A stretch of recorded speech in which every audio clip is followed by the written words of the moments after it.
एक जानी के 6 फुट्टा भतार चाही ताकि उनकर सामान लमहर होखो। तो का हाल बा भाई लोग, आशा करतनी कि मस्त होखबा जा और स्वस्थ होखबा जा।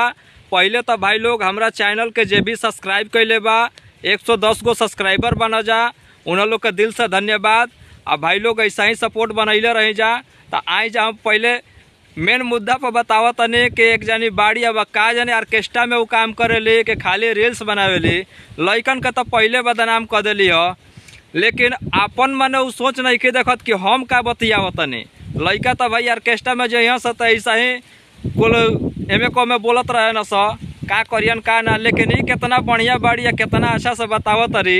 अब पत्रकारों भाई वैसने बन जैसन उ सवाल पूछत न वैसने उहो जवाब दे तरी। लेकिन हम ही सोचला पर मजबूर हो गई ह कि यार 6 फुट्टा इनके भतार चाही कि उनकर सामान लमहर होखो। यार पहले तो हलो वीडियो देखा जा, हमके गलत मत ठहराइए जा, पहले इनका वीडियो देखबा जा तब तो हम लोग के समझ में आई कि माने कहल का चाहतरी। माने हद हो गई बा यार एक से एक आदमी के कि माने का से का बक देता, कितना माने इनकर इज्जत बाटे, कितना माने बढ़िया बात बोलत तरी। तो भाई लोग पहले इनकर वीडियो देखा जाता हलो।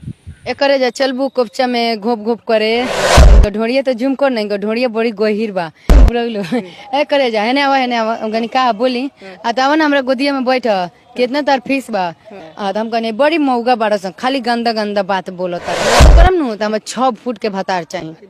6 फुट के भतार? हां 5 फुट के ना 6 फुट के रही तो सामान 6 फुट के रही। कितना लेवल? 5000। 5000? हां 5000 में को घंटा देवलू? 4 घंटा। 4 घंटा दे देवलू? हां थकेलू ना? ना तनको ना तनको महसूस ना ना देहर वक्का लागत थके वाला ढेर बीपी मत बढ़ाई ना तो रउआ के भूलवा देम। हां हां माने के में ढोड़िए में भूलवा देम। भाई लोग देखला जना वीडियो एमे के दोस्त दियल जाई, लड़की के कि पत्रकार के। भाई लड़का तो ऐसा ही बदनाम रहे न स, लेकिन इतना माने गंदा सोच ना रखे के चाहिए केहू के।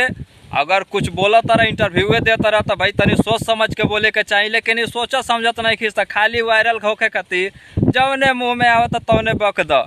तो भैया एकरा के अब कमेंट करके बतावा जा कि तोहर लोग के का राय बा, आ वीडियो कैसन लागल। अगर अच्छा लागल हो तो हमारा चैनल के सब्सक्राइब कर लिया जा, आ बेल आइकन के दबावे के मत भूलिए जा भैया। ये लिए कि हमारा नया चैनल बटे, अगर ना सपोर्ट करब जा तो भाई लोग हमारो मन ना लगी वीडियो बनैला में। ऐसे काम कि हमारा चैनल का सब्सक्राइब कर लिया जा, अपन कमेंट करके राय बतावा जा कि मन कितना निमन लड़की बाड़ी। हमारा अंदाज से तो निमन ना होई। हाँ ठीक ना भैया, तो लाइक करा जा एकदम।